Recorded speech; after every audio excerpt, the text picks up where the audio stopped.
I'm Kelly Fleiner, and today I would like to talk about the legalization of recreational use of marijuana in Montana. Montana is currently one of 23 states where medical marijuana is legal. However, we have seen many of our caregivers go to prison because of federal raids. In fact, on a federal level, marijuana is still considered a Schedule I drug. This means that they believe marijuana is more dangerous and more addictive than meth, which is currently classified as a Schedule II drug. In Montana, we know different.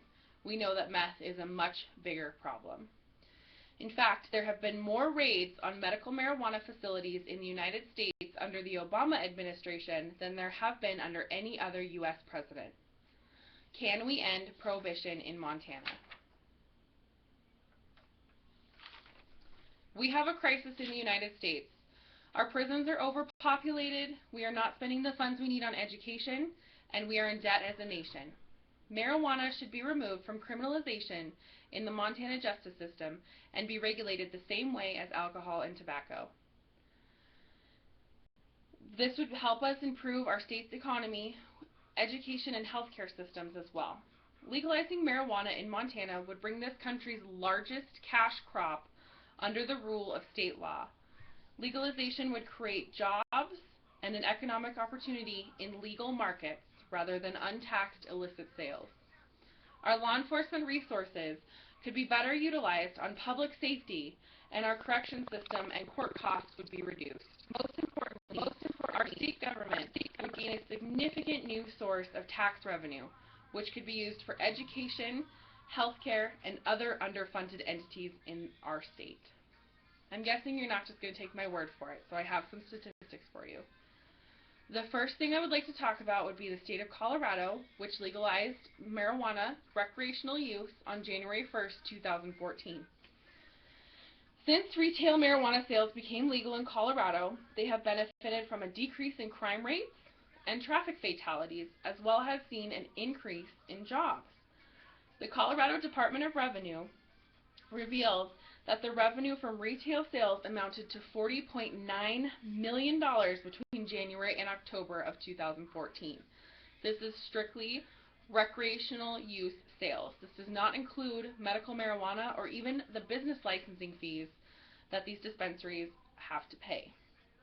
From the revenue that Colorado has already collected, they have set aside funds to increase the number of health professionals in their public schools, allocated funds for youth prevention and education efforts, as well as community-based development programs for their youth, especially when it comes to drug prevention and education.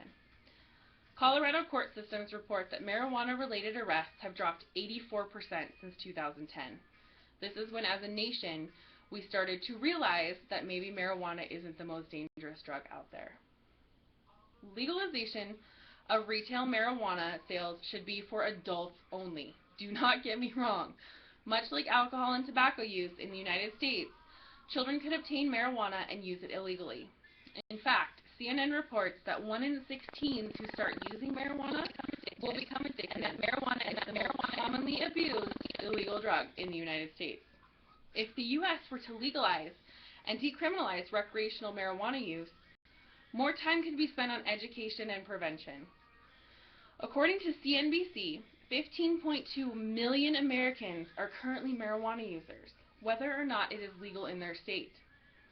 This compares to 129 million United States citizens that are currently alcohol users, a very dangerous addictive substance, and 70.9 million U.S. citizens that are tobacco users, also a very addictive and dangerous substance. Studies have shown that cannabis is actually less addictive than alcohol, something that is currently legal in the United States, and even caffeine.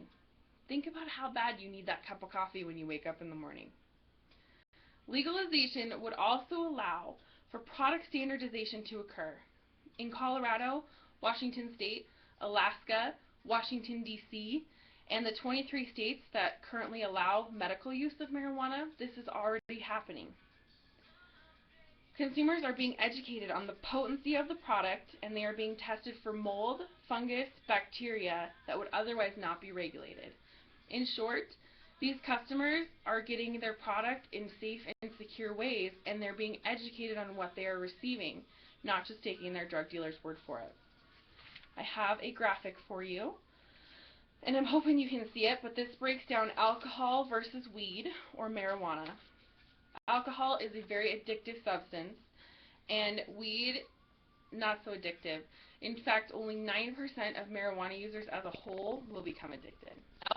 Alcohol has been shown to cause cancer, whereas weed has actually been shown to help treat cancer. In fact, is a very reliable substance for cancer patients. There are over 1 million deaths a year related to alcohol use, and there have been 0 deaths in the history of humans related to marijuana. People overdose every day on alcohol, and no one in history has ever overdosed on marijuana. In fact, it's very difficult to overdose on marijuana. Alcohol has been shown to destroy brain cells, whereas marijuana has actually been shown in some studies to increase your brain cells. Alcohol is legal in the United States. Marijuana is not. Think about the last social gathering you went to. Was there alcohol? Would you have gone if there wasn't? 100 million Americans can't be wrong. In fact, more than 100 million Americans have used marijuana despite prohibition, and 1 in 10 Americans use it regularly, and this is according to NORML.org. NORML also reports that since 1965, 20 million Americans have been arrested on marijuana offenses, which has overloaded our prison system with nonviolent offenders and created more taxes for us as American citizens. On February 26, 2015, Initiative 71 became legal in Washington, D.C., our nation's capital.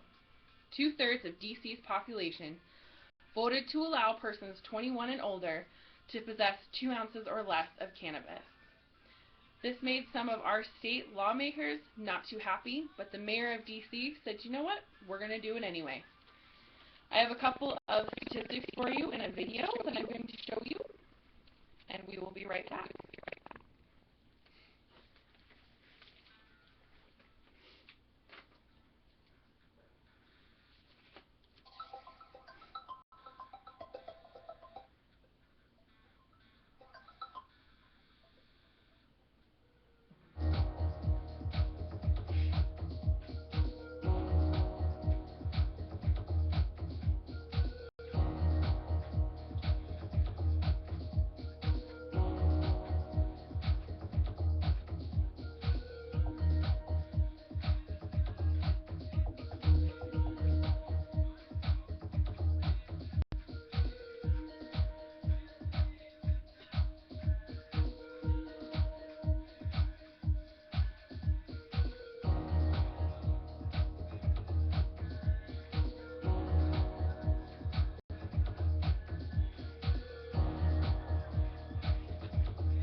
I'll post a link to that YouTube video at the bottom of this presentation.